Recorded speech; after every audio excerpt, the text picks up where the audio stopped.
మనస్ఫూర్తిగా కోరుతున్నాను. Bags open చేసుకుని రావాలి. అదర్ చెకింగ్ ఉంది, గమనించగలరు.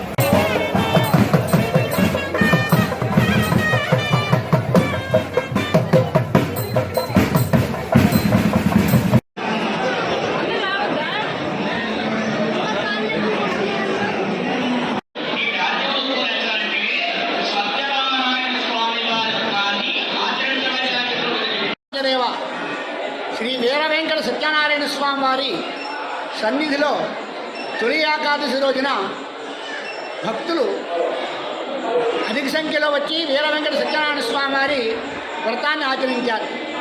మనకు ఉన్నటువంటి ఒక సంవత్సరంలో వచ్చే 24 ఏకాదశుల్లో ఆషాఢ మాసంలో వచ్చే ఏకాదశిని తొలి ఏకాదశిని అంటారు. దీన్నే శయన ఏకాదశిని కూడా అంటూ ఉంటారు.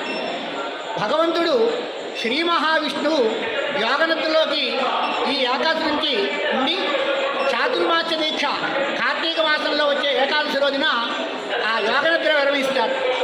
కాబట్టి దీన్ని శయన ఏకాదశి అంటారు.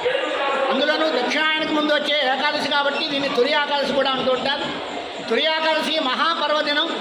ఈ పర్వదినాన్న విష్ణు సహస్రనామ పారాయణ చేస్తే చాలా విశేషమైనటువంటి ఫలితం.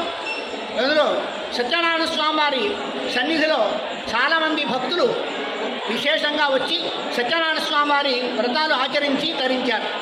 జై సత్యదేవ.